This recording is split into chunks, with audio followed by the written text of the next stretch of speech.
নজর রাখবো বিডিওর অফিসে বিডিওর আইবুড়ো ভাত। বিডিওকে আইবুড়ো ভাত খাওয়ালেন ব্লক তৃণমূল সভাপতি, তার পা ছুঁয়ে আশীর্বাদ নিলেন বিডিও। আর এই নিয়েই তৈরি হয়েছে বিতর্ক। আসরে নেমেছেন শুভেন্দু অধিকারী, পাল্টা জবাব দিতে দেরি করেনি তৃণমূল।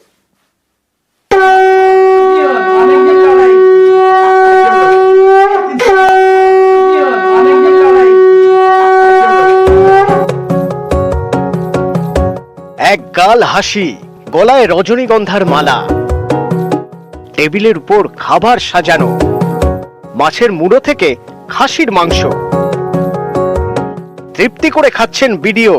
ইনি Bardhaman 1-এর BDO Rajneesh Kumar Yadav.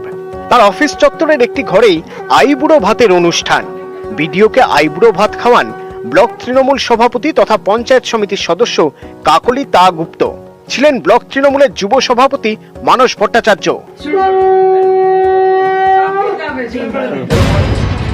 Viral video দেখা গিয়েছে তৃণমূলের ব্লক সভাপতিকে পায়ে হাত দিয়ে প্রণাম করছেন বিডিও, তার মাথায় হাত দিয়ে আশীর্বাদ করছেন ব্লক তৃণমূল সভাপতি। এই ছবি সোশ্যাল মিডিয়ায় ভাইরাল হতেই শোরগোল।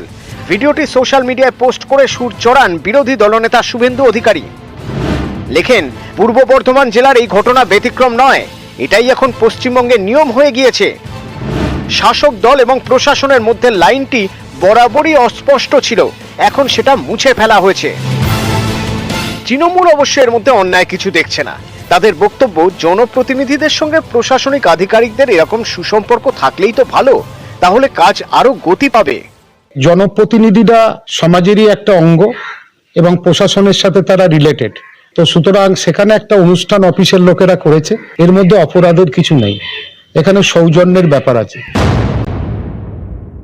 আগামী সপ্তাহে আমার বিয়ে আছে, আইবুড়ো ভাতের আয়োজন করা হয়েছিল। পঞ্চায়েত সমিতি থেকে ভালোবেসে ওই আয়োজনটা করা হয়েছিল। উনি আমার মা বয়সী, উনি আমাকে আশীর্বাদ দিলেন। তো এটা আমাদের শিক্ষার মধ্যে আছে যে যখন বড় কেউ আশীর্বাদ দেয় তো সেই সময় প্রণাম করতে হয়। তো এটা আমার শিক্ষা, যেটা আমি ওখানে পালন করলাম। সরকারি প্রবেশের মধ্যে ছিল না, বললাম যে পাশে বিল্ডিংয়ে একটা কমন রুম ছিল, সেখানে হয়েছে। একটা সামান্য ব্যাপারকে তিলকে তাল করা, ওই যে বললাম যাদের কাজ নেই তারা খই ভাজে, বিরোধী দল উঁচিয়ে থাকে, এগুলি একটা ইস্যু হয়ে যায়। উনি আমাকে মাতৃসমা মনে করে, উনি আমার সত্যি আমার ছেলের বয়সী, এখানে একটা প্রণামটাকে যদি এইভাবে রাজনৈতিক আখ্যা দিয়ে একটা নোংরামির জায়গায় নিয়ে যাওয়া হয়, তাহলে তার যিনি করছেন এটা, তার সম্পর্কে আমার বলার কিছু নেই। সরকারি প্রিমিসেস হতে পারে, অ্যান্টি চেম্বারের ভেতরে জিনিসটা ঘটেছে, ছোটরা যারা করেছে তারা একটা ভুলবশত কিছু করেছে। নিউজ 18 বাংলা।